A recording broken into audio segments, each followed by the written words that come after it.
Ini ada yang belum beriman, non muslim, kerja serius. Anda sudah beriman, kerja serius juga, sama-sama serius, dua-duanya sukses. Lalu manfaat imannya apa?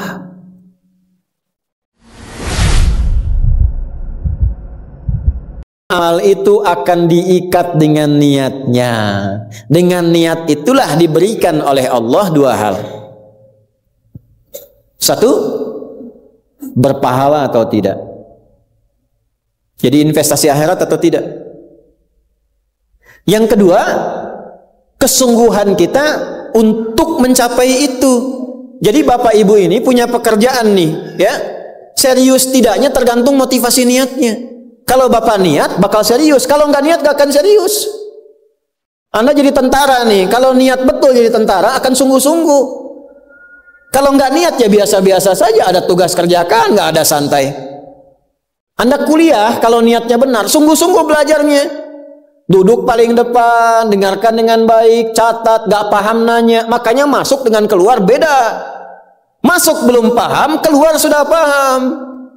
Ini duduk, masuk kelas, duduk di kursi barisan belakang, duduk di kelas, bangku deretan belakang, gitu kan, di dalam kelas penuh dengan obrolan, dengan pikirin, nggak pernah nanya, pulang, mau ujian, minggu tenang, jadi minggu gelisah, pinjam catatan teman. Nah itu belum niat, nggak niat tuh kuliahnya. Ya, kalau mau niat tuh sungguh-sungguh, pasti serius. Jadi semua pekerjaan itu akan jadi tercapai hasilnya kalau sungguh-sungguh, kalau serius. Serius.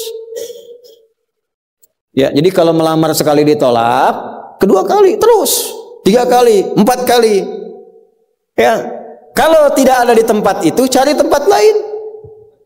Ada seorang pemain biola, tingkat tinggi itu biolanya saja harganya puluhan miliar. Kalau sekali konser, itu tarifnya, tarif konser biola itu bisa di atas 1-2 miliar. Tiba-tiba dia coba iseng ngamen di pinggir jalan. Ya, jadi kalau kita di kereta di New York itu ada stasiun, di situ suka ada yang ngamen-ngamen itu. Iseng beliau ngamen, gak ada yang tahu kalau itu pemain biola termahal di dunia. Begitu memainkan musiknya, bagus musiknya, yang dikasih cuma recehan. Sekian sen, dapatnya berapa? Ya cuma sekian dolar, 4-5 dolar aja. Padahal ini kalau manggung tarifnya bisa 2 miliar. Tapi analisis komentarnya sangat luar biasa. Ternyata manusia itu, perhatikan, kalau ingin sukses harus pandai menempatkan diri. Dia dihargai murah itu karena di tempat yang memang tidak mengetahui siapa dia. Ketika dia menempatkan diri pada tempatnya, maka berharga nilainya di hadapan Allah. Jadi kalau Anda di satu tempat dianggap tidak bernilai, cari tempat lain. Mungkin di situ bukan tempat yang layak bagi Anda untuk menunjukkan siapa Anda. Tapi mesti serius. Itulah sebabnya ada sa'i. Apa itu sa'i? Ayo rali-rali kecil. Terus lari-lari besar apa? Maraton. Sa'i dari kata sa'a, artinya sungguh-sungguh, serius mencapai peluang, naik ke atas bukit untuk melihat dengan jernih ke rahmah, ya, lihat dari sofa sampai marwah dengan sifat rahmah. Marwah itu puncak tertinggi yang ingin diraih. Maka gunakan dengan sa'i, sungguh-sungguh serius. Kalau lihat peluang kejar walaupun dengan berlari. Kalau nyampe nggak ketemu, balik lagi walaupun sampai bolak-balik. Pada akhirnya pasti ditemukan yang cocok dengan kita. Sungguh-sungguh. Nah ini Jadi kalau Anda ingin serius, ingin sukses, ya, mencapai sesuatu apapun serius. Yang sekolah serius nih, ya, perwira-perwira masuk mau sekolah serius. Ya, jangan mengandalkan joki. Ayo serius supaya ilmunya benar. Ya, urutkan. Anda juga sama nih yang di kampus-kampus dan sebagainya tuh. Ya, kuliah yang betul. Kan mau Indonesia emas tuh 2045. Bagaimana bisa dapat emas kalau nggak sungguh-sungguh? Itu yang kemarin PON tuh, kalau nggak serius nggak dapat emas. Nah yang kedua begini, kalau cuman pakai yang pertama, yang belum beriman pun dapat itu. Terus faedahnya kita beriman apa? Ya, gini ya. Ini ada yang belum beriman, non muslim, kerja serius. Anda sudah beriman, kerja serius juga, sama-sama serius, dua-duanya sukses. Lalu manfaat imannya apa? Tuh. Ini untuk menjawab pertanyaan begini, Pak abdi teh muslim. Nah, non muslim teh tiasa sukses kaya, abdi teh kaya. Saya sholat tapi nggak kaya-kaya. Nah, itu pertanyaan yang salah. Supaya kaya itu penyebabnya bukan sholat, tapi serius, sungguh-sungguh. Kalau sungguh-sungguh kerja, sukses. Sungguh-sungguh belajar, sukses. Sholat itu, nah ini mendampingi kesuksesan dengan keberkahan. Kalau ingin berkah, sholat. Ingin nyaman, sholat. Sholat mendesain kesuksesan itu melahirkan falah, kebahagiaan yang mendamaikan. Makanya falah dalam bahasa Inggris definisinya success and happiness. Sukses dan bahagia. Balik ke sini, ke hadis tadi. Lalu apa manfaatnya di situ huruf ba itu? Niat itu apa? Merubah rutinitas menjadi ibadah. Ini yang mahal. Nih Pak, gini Pak ya. Bu. Ini apa Bu? Gelas. Isinya air. Fungsi air itu menghilangkan haus. Caranya minum. Tiap hari kita itu minum. Sesuatu yang dilakukan terus-menerus namanya rutin. Disifati jadi rutinitas. Minum itu rutinitas. Tidak minum bahaya buat ginjal. Minum kita. Tapi yang kedua begini, gimana caranya rutinitas itu jadi ibadah? Tuh, minum tapi jadi ibadah. Apa fungsinya ibadah? Supaya dapat bekal. Bekal buat apa? Bekal buat pindah. Pindah kemana? Pindah ke alam baru ketika meninggalkan dunia. Siapa yang akan hidup selamanya di dunia? Ayo angkat tangan. Gak ada. Orang terkuat di muka bumi Firaun. Jaringannya luas, tentaranya banyak, hartanya melimpah, supportnya tinggi. Tapi sefiraun-firaunnya tewas juga. Selesai. Nah, artinya apa? Kita akan meninggalkan ini karena kehidupannya sementara. Karena itu bagi orang yang sudah meninggalkan dunia, disebut diumumkan telah meninggal dunia. Nah, kita punya iman kalau meninggal pindah kemana? Kan ditanya. Akal kita kan bertanya, ini pindah meninggal dunia, meninggalkan dunia pergi kemana? Kan belum pernah ada yang punya pengalaman ke situ balik lagi. Oh, abdi tadi kadinya wih deui, enggak ada. Ya, harus terjawab. Kalau tidak terjawab bingung kita ini. Harus terjawab. Yang bisa jawab itu siapa? Yang menciptakan kita. Tanggung jawab, harus memberikan keterangan. Karena itu kalau ada kitab suci menerangkan dengan sempurna, setelah di dunia ke sini keadaannya begini, bekalnya begini, dari situ ke sini prosesnya begini. Ini menunjukkan kitab suci itu benar dan sumbernya dari Sang Pencipta. Dan berita baiknya, alhamdulillah, alhamdulillah, silahkan riset, silahkan komparasikan secara ilmiah, riset. Hanya Al-Quran yang menerangkan itu dengan sempurna. Dari dunia pindahnya ke sini, alamnya disebut dengan kubur, pemisahnya disebut barzakh. Di dalamnya ada begini, dijelaskan oleh Nabi rinci. Kalau begini begini, kalau begitu begitu. Selesai itu nanti bertahap seperti ini, terjadi kiamat begini, rinci. Kalau itu karya manusia, mustahil ada satupun manusia yang bisa berbuat seperti itu. Kita mau pindah nih, sekarang kita pakai logika yang betul. Hukum pindah itu harus bawa bekal. Ini yang ngaji semua di sini, enggak semuanya orang Bandung. Orang Jakarta tuh. Ya. Soreang mana Soreang? Masih subuh, nanti pas maghrib Soreang tuh. Ya, Purwakarta mungkin kan. Ini nggak semua orang Bandung ini. Apakah Anda bisa nyampe ke sini kalau nggak ada bekal? Dari Bandung mau ke Jakarta mesti ada bekal. Beli tiket pakai kereta api cepat. Ya, kereta cepat, wush, tiketnya bekal. Pakai pesawat, bekal. Hukum mengatakan setiap pindah tempat mesti ada bekal.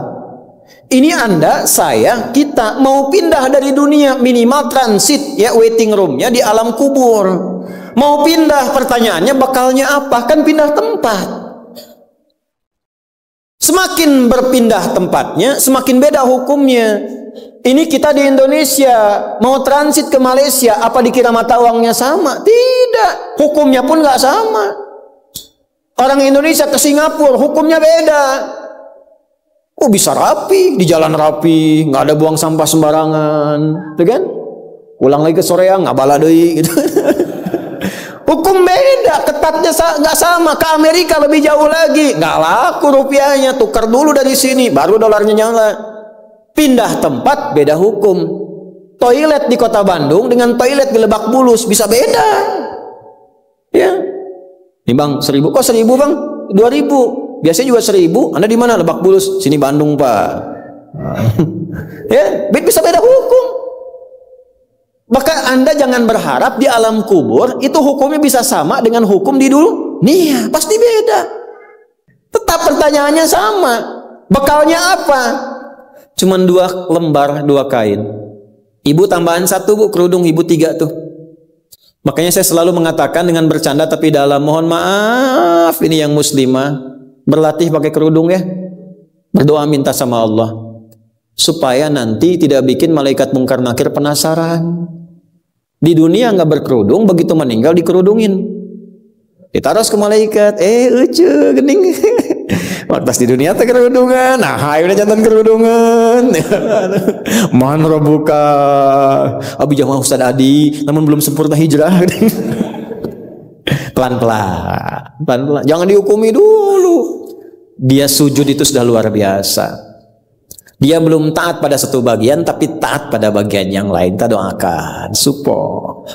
Jangan langsung tiba-tiba, oh nggak taat, dosa, neraka. Nah, kamu neraka, aku maing wes. No, repot kalau gitu tuh. Ya, balik lagi, dikembalikan pada kebiasaan, pada kebaikan. Nah, sekarang mau pindah ke alam kubur, bekalnya apa? Kan mesti jelas. Baju sudah beda, nggak bisa dibawa. Itu sudah fitrah Pak. Bapak punya warisan banyak, ditinggal. Nggak ada yang mau ikut, semua ditinggal. Anak-anak tuh sudah catat warisan bapak apa saja. Ibu sesayang-sayangnya nggak akan ikut Bu. Bapak jangan tinggalkan saya. Terus kata yang nguburnya, ayo ibu mangga atau ibadah ngiringan nanti aja. Akan masuk. Nah sekarang pertanyaannya bekalnya apa? Ini mesti terjawab. Kalau nggak terjawab, nggak lengkap agama itu. Apa fungsinya Tuhan di situ? Mesti menjelaskan. Nah di Islam itu dijelaskan. Bekal yang kita bawa pulang meninggalkan dunia itu, itulah yang disebut ibadah. Itu. Setiap dikerjakan ada poin ditulis. Poin itulah nama bekalnya. Namanya ajrun namanya. Lahum ajrun ghairu mamnun. Yang kita sebut dengan pahala.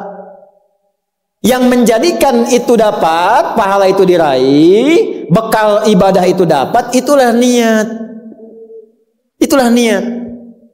Jadi pekerjaannya tidak berubah, rutinitas tetap jalan, minum tetap minum, kerja tetap kerja, makan tetap makan. Cuma dengan niat itu di saat yang sama cara minum itu langsung dinilai sebagai ibadah. Perintah Allah, malaikat tulis. Ya, berapa tulisnya? Sesuai kadar keikhlasannya, minimal 10. Itulah perbuatan yang dianggap benar, sehingga konsepnya dunianya sukses, minum juga, haus hilang. Akhiratnya dapat pahala. Jadi dunianya sukses, akhirat sukses. Disebut baik, perbuatan baik yang dinilai sukses oleh Allah disebut hasanah namanya. Makanya kita berharap dunia jadi hasanah, akhirat dikonfirmasi hasanah itu jadi pahala. Maka kita berdoa, Al-Baqarah ayat 201, Rabbana atina fid dunya wa fil akhirati waqina. Apa tafsir hasanah terkait ibadah? Tafsir hasanah terkait ibadah pindah surat ke surat 6. Ayat berapa? 160. Man jaa bil hasanati falahu asyru amsalha. Minimal kalau diniatkan jadi ibadah tulis 10. 10 itu yang disebut bekal pulang. Sebelum meninggal tampilkan nanti. Punten Pak ngetang nate sanes kieu nya 1, 2, 3, 4 itu hitungan dunia. Cara menghitungnya 1 ke 2 500 tahun, 2 ke 3 500 tahun, 3 ke 4 500 tahun. Nanti semua itu diakumulasi, ditampilkanlah surga yang sesuai dengan pahala kita. Kapan ditampakkannya? Saat sakaratul maut sebelum meninggal. Sifat ibadahnya disebut, sifat orang yang rajin ibadah disebut abdun, jamaknya ibadun. Ketika mau meninggal ditampakkan, karena ditampakkan tenang dia, nyawanya tenang, jiwanya nyaman.